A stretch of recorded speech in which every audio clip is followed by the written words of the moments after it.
고성이가 미소로 다가오던 첫날, 은호는 그 미소가 손잡아주려는 손인지 목줄을 채우려는 손인지부터 구별해야 했는데요.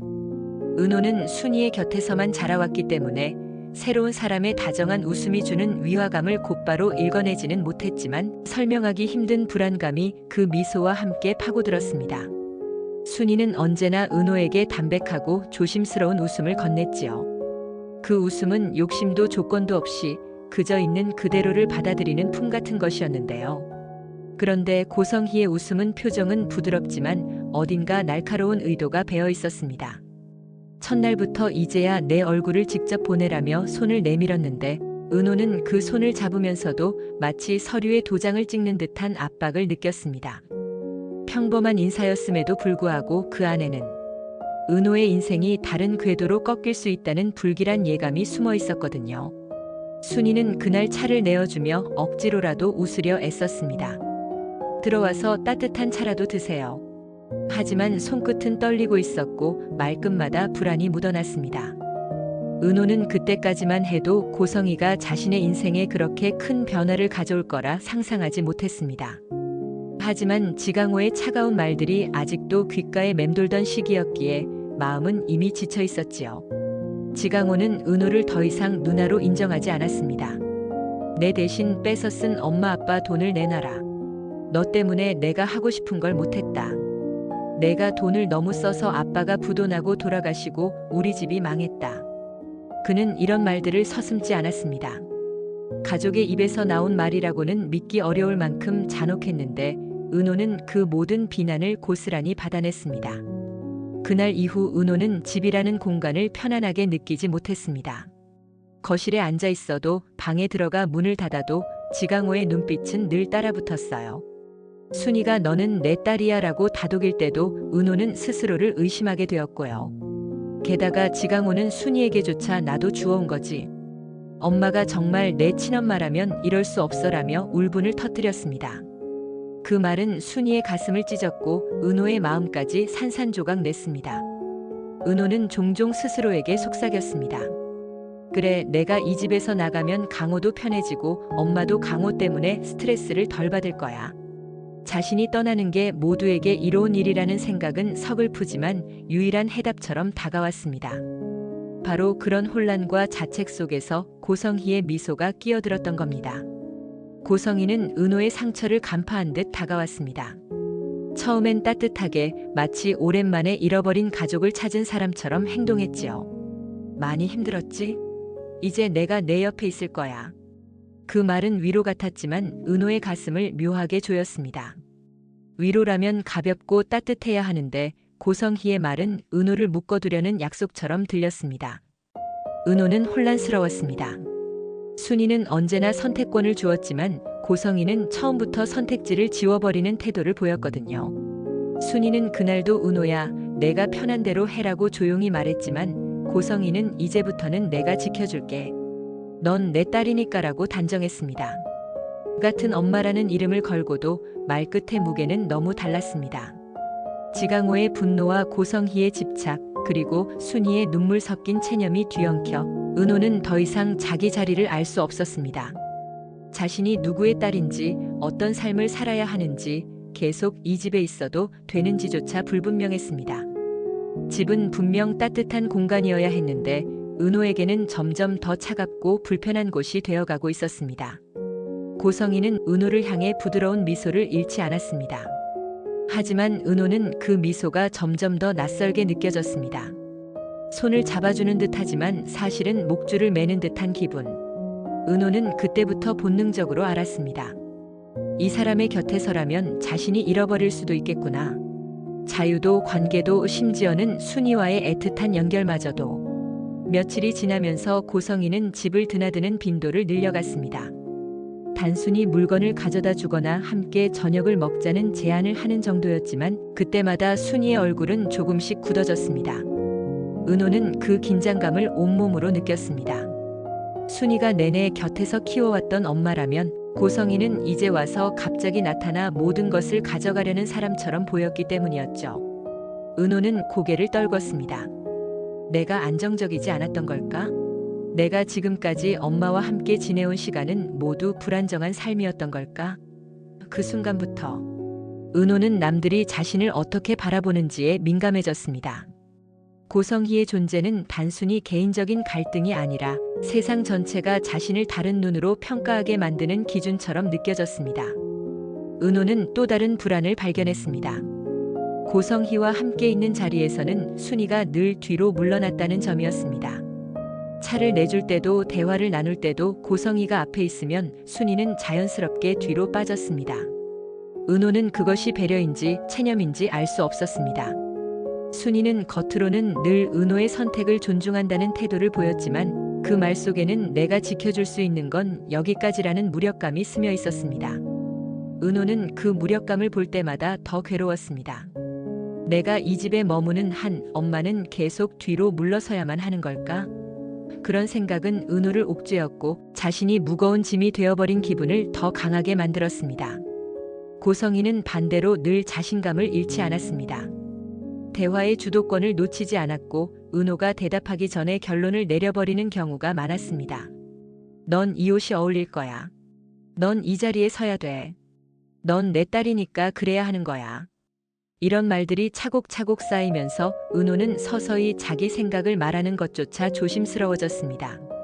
반면 순이는 그럴 때마다 은호를 바라보며 작게 고개를 끄덕였습니다. 그 고갯지대는 내가 괜찮다면 엄마도 괜찮아라는 메시지가 담겨 있었지만 은호는 그 말이 오히려 자신을 더 올가매는 듯 느껴졌습니다. 선택권이 있다고 말하지만 사실상 그 선택을 하는 순간 누군가가 다칠 수밖에 없는 상황이었으니까요. 시간이 흐를수록 은호는 자기 정체성에 대해 더 깊은 의문을 품게 되었습니다. 나는 누구의 딸일까? 순이의 딸일까? 고성희의 딸일까? 하지만 질문은 점점 변했습니다. 그냥 나 자신으로 존재할 수는 없는 걸까? 이 질문은 단순한 호기심이 아니라 절실한 생존의 문제처럼 다가왔습니다. 어느 날 은호는 거울 앞에서 자신을 한참 바라보다가 문득 속삭였습니다. 나는 그냥 지은호야. 그런데 왜 그 사실을 잊고 있었을까? 그러나 곧바로 이어진 생각은 무겁고 차가웠습니다. 세상은 내가 누구 딸인지에만 관심 있어. 내가 어떤 사람인지는 아무도 묻지 않아. 그 깨달음은 은호를 더욱 고립시켰습니다. 고성희는 은호를 향한 애정을 내세우면서도 은호의 내면을 들여다보려 하지 않았습니다. 넌 이제부터 내가 지켜줄 테니 걱정하지 마. 하지만 그 말은 은호가 어떤 두려움을 느끼는지, 어떤 상처를 안고 있는지에는 전혀 관심이 없다는 증거였습니다. 반대로 순이는 많은 것을 묻지 않았습니다. 대신 은호가 스스로 말할 때까지 기다려주었고 말하지 않아도 옆에 앉아주었습니다. 두 사람의 태도는 극명하게 달랐습니다. 은호는 그 차이를 누구보다 잘 알고 있었지만 오히려 그 차이 때문에 더 힘들었습니다. 세상은 고성희의 적극적인 모성을 진짜라고 인정해버렸고 순이의 조용한 모성은 부족하다고 평가해버렸으니까요. 은호는 그 불공평한 평가가 견디기 힘들었습니다. 이 모든 상황 속에서 은호는 점점 말을 잃어갔습니다.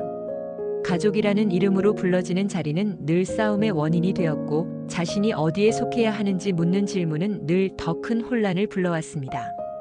고성희가 웃을 때마다 은호는 웃음을 되받아주려 애썼지만 그 웃음 속에 감춰진 의미를 해석하느라 지쳐갔습니다. 순이는 딸을 바라보며 가끔 울음을 삼켰고 은호는 그 울음을 보면서 또다시 죄책감을 느꼈습니다. 내가 없으면 엄마가 덜 울겠지. 그 생각은 점점 더 굳어졌습니다. 하지만 마음속 깊은 곳에서는 또 다른 목소리가 속삭였습니다. 나는 진짜로 어디에 서야 하는 걸까? 내가 없어져야만 모두가 편해지는 게 맞는 걸까? 그 질문은 끝내 답을 주지 않았습니다. 오직 긴 침묵만이 은호의 하루를 감싸고 있었습니다. 갈등이 짙어지던 어느 날 은호는 자신이 살고 있는 집이 점점 낯설어지는 걸 느꼈습니다. 현관문을 열 때마다 반겨주던 익숙한 공기가 사라지고 대신 새로운 냄새와 분위기가 스며들었지요. 부엌 선반 위에는 고성희가 가져온 값비싼 양념병이 놓여 있었고 거실에는 그녀가 깔아둔 화려한 러그가 자리 잡고 있었습니다. 심지어 은호의 방 옆 작은 수납장에도 그녀가 선물했다는 화장품이 정리되어 있었는데 그 정리된 모습이 은호에겐 편리함보다 침범으로 다가왔습니다. 집은 더 이상 은호와 순이의 삶의 터전만이 아니었습니다. 고성이는 마치 자신의 영역을 차근차근 넓히듯 작은 흔적들을 남겼고, 은호는 그 흔적이 늘어날수록 점점 밀려나고 있다는 불안을 느꼈습니다. 밖에서도 변화는 이어졌습니다. 직장에서 은호를 바라보는 시선이 미묘하게 달라졌습니다. 누군가는 고성희의 존재를 이미 알고 있었고 든든한 뒷배가 생겼네라며 은근히 농담을 던졌습니다. 그 말 속엔 부러움과 질투가 섞여 있었지만 은호에게는 모두 불편한 짐이었습니다. 사람들은 은호를 더 이상 있는 그대로 보지 않았습니다. 노력으로 버텨온 동료가 아니라 어느 재단 이사장의 딸, 혹은 슈울즈와 연결된 사람으로 바라보는 듯 했습니다. 은호는 그 시선 속에서 자신의 자리와 정체성을 잃어버리는 기분을 느꼈습니다. 자신이 쌓아온 시간과 노력이 하루아침에 다른 사람의 이름으로 덮여버린다는 건 견디기 힘든 일이었습니다. 집에 돌아오면 더 큰 긴장이 기다리고 있었습니다. 저녁 식탁은 점점 이질적인 풍경으로 변했습니다. 순이가 늘 정성껏 준비하던 소박한 반찬 옆에 고성이가 사온 고급 음식들이 자리 잡고 있었지요. 순이는 조심스레 은호의 그릇에 반찬을 놓아주며 많이 먹으라고 했고, 고성이는 이건 꼭 먹어봐야 해. 내 몸에 좋은 거야 라며 적극적으로 덜어주었습니다. 두 사람의 손길이 은호의 접시 위에서 교차할 때마다 은호는 차마 고개를 들 수 없었습니다. 한쪽은 평생 자신을 지켜온 엄마의 사랑이고 다른 한쪽은 늦게 찾아온 친엄마의 강렬한 존재감이었으니까요. 은호는 억지로 웃으며 음식을 삼켰지만 그 속은 이미 무겁게 가라앉아 있었습니다. 그 순간 은호는 깨달았습니다. 단순히 음식을 고르는 문제가 아니라 누구의 마음을 받아들이느냐라는 더 큰 질문이 자신에게 던져지고 있다는 것을요. 그날 저녁 은호는 순이를 바라보며 아무 말도 할 수 없었습니다. 순이 역시 묻지 않았습니다. 그러나 두 사람 사이에는 설명할 수 없는 벽 같은 것이 생겼습니다. 서로를 사랑하면서도 그 사랑이 오히려 더 큰 상처로 남고 있었습니다. 은호는 시간이 갈수록 목소리를 내지 못했습니다. 고성이가 제시하는 길에 반박하고 싶었지만 반박하는 순간 더 큰 갈등이 생길까 두려웠습니다. 순이를 지키고 싶다는 마음도 있었지만 동시에 자신이 무엇을 선택하든 누군가는 다칠 거라는 사실이 은호를 침묵하게 만들었습니다. 그런데 그 침묵은 다른 문제를 낳았습니다. 고성이는 은호의 침묵을 동의로 받아들였고 순이는 그 침묵을 체념으로 해석했습니다. 은호는 그 오해들 사이에서 점점 갇혀갔습니다. 스스로를 지키려는 선택이 오히려 자신을 더 올가매는 아이러니였던 겁니다. 은호는 밤마다 일기를 쓰며 마음을 정리하려 했습니다. 하지만 동시에 두려움도 있었습니다. 그 목소리를 내는 순간 집안의 균형이 완전히 깨질 수도 있다는 공포가 은호를 붙잡았습니다. 그리고 어느 날 은호는 꿈을 꾸었습니다. 낯선 복도 끝에 두 개의 문이 있었고 한쪽에는 순이가, 다른 한쪽에는 고성이가 서 있었습니다. 두 사람은 동시에 손을 내밀었지만 은호는 그 어떤 손도 잡지 못했습니다. 손을 잡는 순간 다른 한 손을 영영 놓아야 할 것 같았기 때문입니다. 눈을 뜨자 은호는 베개가 젖어 있는 걸 느꼈습니다. 눈물로 시작된 아침은 무겁고 답답했습니다. 하지만 동시에 한 가지 확신을 주었습니다. 언젠가는 선택해야 한다. 그렇지 않으면 내 삶은 영원히 다른 사람들의 결정 속에 갇힐 거야. 그 깨달음은 은호를 조금씩 바꾸기 시작했습니다. 고성희의 미소가 여전히 두려웠지만 이제는 그 속에 숨어있는 의도를 직시하려 했습니다. 결국 어떤 날은 평범하게 시작했지만 끝은 전혀 평범하지 않았습니다. 은호는 퇴근 후 집에 들어서자마자 정적을 느꼈습니다. 순이가 부엌에서 저녁을 준비하고 있었는데 그 옆에는 고성이가 서 있었습니다. 은호는 순간 숨이 막혔습니다. 결국 은호는 부엌을 지나쳐 자기 방으로 들어갔지만 방문을 닫는 소리가 유난히 크게 울려 퍼졌습니다. 그 작은 소리가 집안 공기를 갈라버린 것 같아 은호는 밤늦게까지 방문 앞에 앉아 숨을 고르며 시간을 흘려보냈습니다. 며칠 뒤 은호는 또 다른 장면을 목격했습니다. 순이가 빨래를 널던 중 고성이가 다가와 이런 일은 은호가 할 필요 없어. 넌 이제 더 나은 환경에서 살아야지라고 말하는 순간이었습니다. 겉으로는 은호를 위하는 말 같았지만 은호의 귀에는 넌 내 엄마와 이런 일로 엮일 필요 없어라는 다른 의미로 들렸습니다. 순이는 대답하지 않고 빨래를 마저 널었지만 손끝이 하얗게 질려 있었습니다. 은호는 그 모습을 보며 더 이상 고개를 들 수 없었습니다. 자기 존재가 순이에게 짐이 되고 고성희에게는 기회가 된다는 사실이 잔혹하게 다가왔기 때문입니다. 시간이 흐르자 갈등은 은호의 몸에까지 흔적을 남겼습니다. 잠들기 어려워 새벽까지 뒤척였고 아침에 거울을 보면 눈밑은 점점 더 짙게 그늘졌습니다. 직장 동료들이 괜찮아? 라고 물을 때마다 은호는 억지로 웃으며 괜찮아요 라고 대답했습니다. 그러나 그 대답은 하루를 버티기 위한 거짓말일 뿐이었습니다. 퇴근 후 집에 돌아오면 자신을 기다리는 건 언제나 무거운 공기였습니다. 그러던 어느 날 은호는 뜻밖의 제안을 받았습니다. 고성희가 직접 은호를 불러 앉히더니 이렇게 말했습니다. 성재도 이제 본격적으로 일을 맡아야 하는데 내가 곁에 있으면 훨씬 안정적일 거야. 슈올츠라는 회사 그리고 가온재단까지 내가 내 딸로 공식적으로 자리를 잡으면 모든 게 훨씬 쉬워질 거야. 은호는 순간 귀가 멍해졌습니다. 자신을 향한 고성희의 접근이 단순히 엄마의 사랑이 아니라 철저히 계산된 계획이라는 걸 확인한 순간이었기 때문입니다. 그 말은 은호를 흔들기보다는 오히려 선을 긋게 만들었습니다. 저는 아직 그런 걸 생각할 준비가 안 됐어요.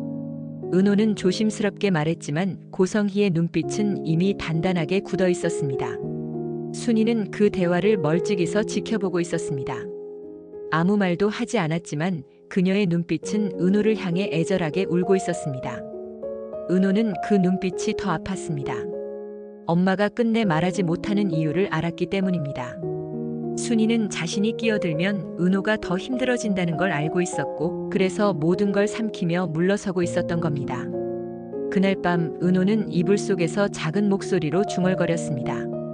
엄마, 난 어디로 가야 하죠? 그러나 대답은 없었습니다. 오직 창밖에서 불어오는 차가운 바람만이 귓가를 스쳤습니다. 다음 날 은호는 직장에서도 집중할 수 없었습니다.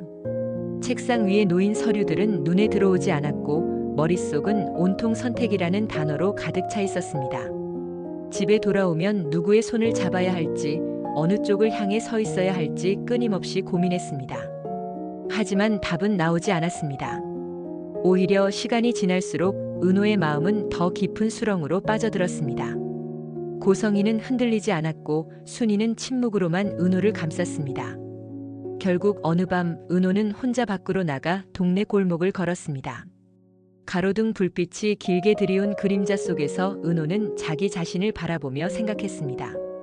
내가 누구의 딸인지가 중요한 게 아니라 내가 어떤 사람이 되고 싶은지가 중요한데 왜 그걸 잊고 살았을까? 하지만 곧 고개를 떨구었습니다. 현실은 단순하지 않았기 때문입니다. 자신이 원하는 삶을 선택하는 순간 반드시 누군가는 다치게 될 거라는 걸 잘 알고 있었으니까요. 그렇게 은호는 다시 집으로 돌아왔습니다. 현관 앞에 서자 집 안에서 세 사람의 그림자가 겹쳐 보였습니다. 순이의 그림자, 고성희의 그림자, 그리고 자신. 그 그림자들은 서로를 향해 서 있지만 결코 하나가 되지 못했습니다. 은호는 한참 동안 문 앞에 서 있다가 조용히 속삭였습니다. 언젠가는 말해야 해. 언젠가는 선택해야 해. 그렇지 않으면 나는 영영 사라지고 말 거야. KBS 드라마 화려한 날들은 매주 토요일과 일요일 저녁 8시에 방영됩니다. 오늘도 재밌게 보셨다면 좋아요와 구독을 누르시고 댓글로 다양한 이야기 남겨주세요. 감사합니다.